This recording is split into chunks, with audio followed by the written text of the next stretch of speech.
काढायचं ते सांगते। आता सगळ्यात आधी हे बघा, कच्च्या दुधाची जी मलाई असते ना ती कशी काढली ते पण आपण पाहू। आपण आता ही कच्च्या दुधाची मलाई आहे त्याच्यामुळे ती थोडीशी अशी चिकट आहे, कारण आपण कच्च्या दुधाची म्हणजे दूध न तापवता ते जे थंड ठिकाणी किंवा माठाच्या ठिकाणी किंवा कपडा बांधून थंड हवेच्या ठिकाणी असे बांधून ठेवायची बादली, मग त्याचे जे लोणी निघतं ना ते। पण आपण जेवढं तापून दुधाचं लोणी म्हणजे मलाई निघते ना तेवढी याची नाही निघत। हे बघा, अशी ही कच्च्या दुधाची ही मलाई आहे, म्हणजे थोडीशी अशी चिकट होती। हे बघा, ही जवळजवळ 2 ते 3 आठवडे मला ही साचवावं लागली, तेव्हा ती एवढी मलाई झालेली आहे 2 ते 3 आठवड्याची। आता त्याच्यापासून ना तूप कसं काढायचं एकदम सोपी पद्धत आहे। ती फक्त चमच्याने हलवते आहे, चमच्याने आली ते।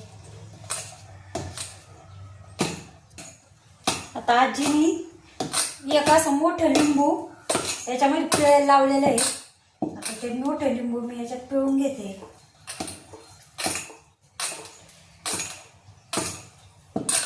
आता याच्यात ती मलाई ती काढली होती त्यावेळेस दही नव्हतं टाकलेलं, आणि लिंबाने जे लोणी ना ते पटकन असं निघलं जातं।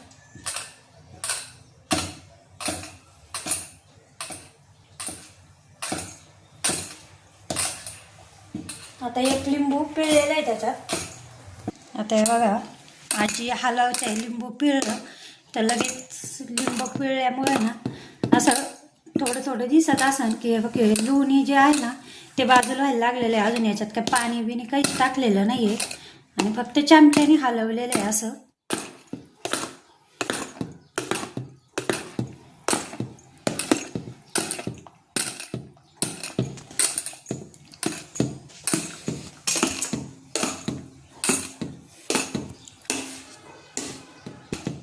आणि आता तूप काढवल्यानंतर जी आपली शिल्लक बिळी असते ना आजी, त्यापासून पण आजी आपल्याला काय बनवत आहे, म्हणजे उद्या एकादश आहे, आषाढी एकादश मोठी, आणि त्यापासून आजी ना असं गोडाचं आपल्याला काय बनवून दाखवत आहे उपवासाचं।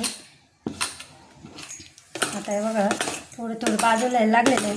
आता मी याच्यात हे दुधाची मलाई, कच्च्या दुधाची मलाई टाकली होती ना, त्याच भांड्यामध्ये पाणी घेतलं आणि ते भांडं धुवून याच्यात टाकलं, आणि एकदम अलगद हाताने आजीने हलवलेलं आहे, जास्त वेळ पण नाही।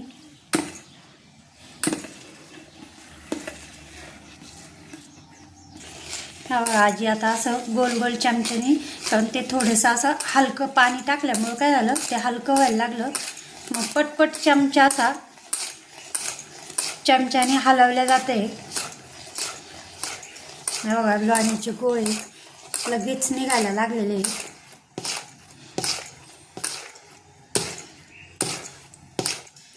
काही न टाकता फक्त 2च मिनटं लागलेले आपल्याला हे कच्च्या दुधापासून तूप काढायचं, लोणी काढायचं आणि त्यापासून तूप बनवायला। आता आजीने ना म्हणजे लोणी काढून झालंय सगळं, आणि आजीने स्वच्छ असे हात धुतलेले आहे, पण आता आपण चाळणीत काढत नाहीये। चाळणीत लोणी काढलं की कमेंट्स येत्या की चाळणीलाच निम्मं लोणी लागतं, पण तसं काहीच होत नाही। मग आजी आता हे बघा, म्हणजे फक्त 2 मिनिटामध्ये हे आपलं लोणी निघालेलं आहे। एक लिंबू पिळला, एक मोठा लिंबू पिळला होता मी याच्यामध्ये। ही जवळजवळ 2 ते 3 आठवड्याची कच्च्या दुधाची मलाई आहे।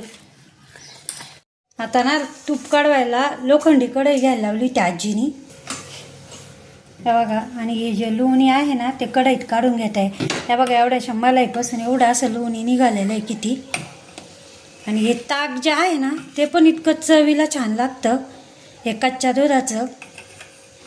आता कच्च्या दुधाची मलाई कशी काढायची ते आपण पाहू।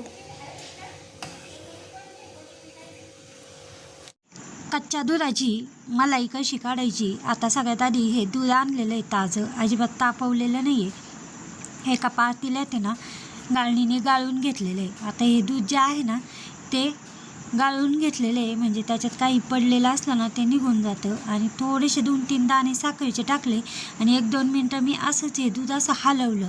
ज्यावेळेस दुधाचा जो फेस होतो ना ते तो पण एक लोणीचं असतं किंवा तूप असतं. आता हे ना मी माठाच्या तिथं किंवा मग फ्रीजमध्ये ठेवून दिलं आणि 5 ते 6 तासानंतर ना मी अशा पद्धतीने हे दुधाची मलाई काढून घेतलेली आहे. म्हणजे कच्च्या दुधाची, दूध न तापवता अशी एवढी निम्मी वाटी मलाई निघालेली आहे. तापलेल्या दुधापेक्षा ही कमीच निघते. आता पुन्हा मी हे दूध आहे ना पुन्हा असंच 2 आठवड्याची ही मलाई मी साचवलेली आहे. आजी आता हाताने न काढता आजी चमच्यानीच काढून घेते आहे ना. आपल्याला ह्याच कढईमध्ये म्हणजे फक्त चमच्यानं काढीचे फक्त 2 ते 3च भांडे आपले याच्यासाठी आपल्याला लागलेले आहे. हे बघा एवढं मोठं असं लोणी निघालेलं आहे.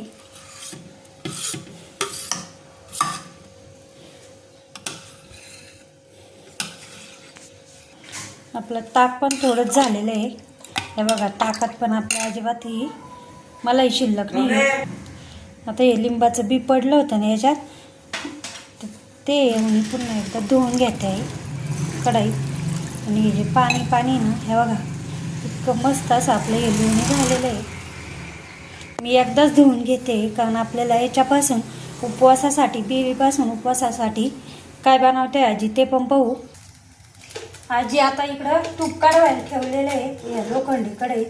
आणि आजी तूप काढवते आहे तेवढ्या वेळ मी ना हे ओलं खोबरून त्याची जी पाट असते ना ती अशी आणि काढून घेते सगळी.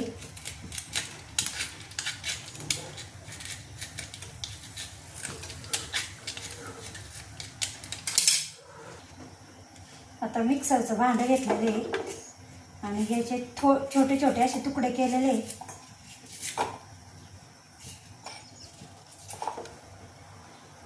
आणि हे असं काढून घेतलेलं आहे मिक्सरच्या भांड्यातून. आता इथं तूप पण कडत आलेलं आहे. कढईत ना हे भाजून घेऊ. तर ओलचटपणा जातो ना तेवढ्या वेळ असं सुक्क उचतर हे भाजून घेते. भाजून घ्यायचं ना आजी आहे. आता आजीने ना मला ते भाजायला लावलेलं आहे चांगलं. वेलदोडे टाकीते आजी ना आता हे तूप काढवताना वेलदोडे टाकीते वर टाक फोडून असे वेलदोडे टाकलेले आहे. आता हे पण असं भाजतच आलेलं आहे थोडं थोडं भाजलेलं आता हे. त्यांना त्याच मिक्सरच्या भांड्यात मी 2 ते 3 वेलदोडे आणि याची पिठी काढून घेते, साखरेची पिठी. आता ना हे तूप कडत आलेलं आहे. त्याच्यात काही न टाकलेलं आहे कारण उपवासाला लागतं आपल्याला हे तूप.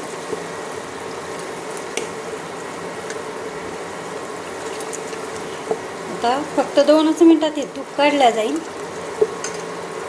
आता आपलं हे डेसिकेटेड कोकोनट पण झालेलं आहे. हे बघा आता ना हे तूप काढलेलं आहे. आता मी हे बंद केलेलं आहे. आता ही जी शिल्लक म्हणजे पेरी असते ना ती थोडीशी अशी लाल झालेली आहे. पण आता हे गॅस बंद केलेला आहे पण हे तूप काढायचं चालूच आहे. आणि तेवढ्या ह्याच्यात हे तूप आपलं सगळं काढलं जाईल म्हणून मग मी गॅस बंद केलेला आहे. आता हे तूप आहे ना एका डब्यात गाळून घेते.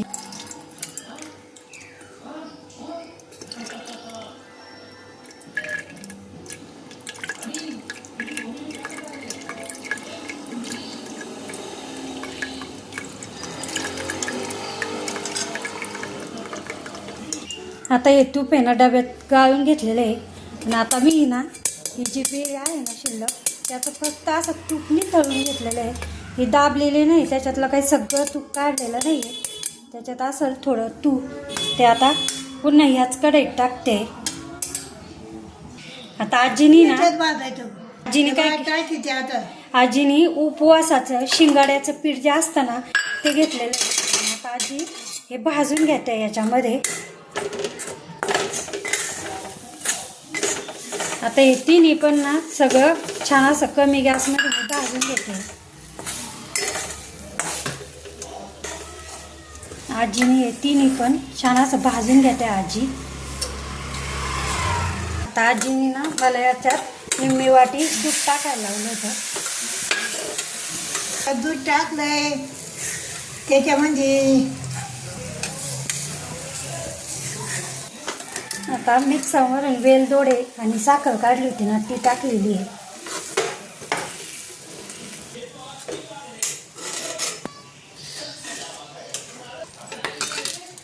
आता ही थोडंसं असं गोलचट दिसतंय म्हणून आजी 2 ते 3 मिनटं याला शिजून घ्यायचं कमी गॅसमध्ये. आजीने एक ताट घेतलेलं आहे आणि त्यात ताटाला तूप लावलेलं आहे आत्ता केलेलं आपण ते. आता हे जे केलेलं आहे ना ते त्या ताटात टाकायचं आहे आणि आता आजीने या ताटात टाकलं आहे. आता ते असं जाड पण नाही आणि जास्त पातळ नाही, असं ते थोडंसं पांगून घेत आहे म्हणजे पसवून घेत आहे. सेट व्हायला म्हणजे थंड व्हायला ठेवायचं. थंड झालं का मग आता याच्या आपण वड्या पाडू. म्हणजे आपल्याला आता सगळ्यांच्या लक्षात आलं आहे की आजीनी आपल्याला उपवासाच्या गोड वड्या बनवलेल्या आहे या शिल्लक असलेली पिढीपासून.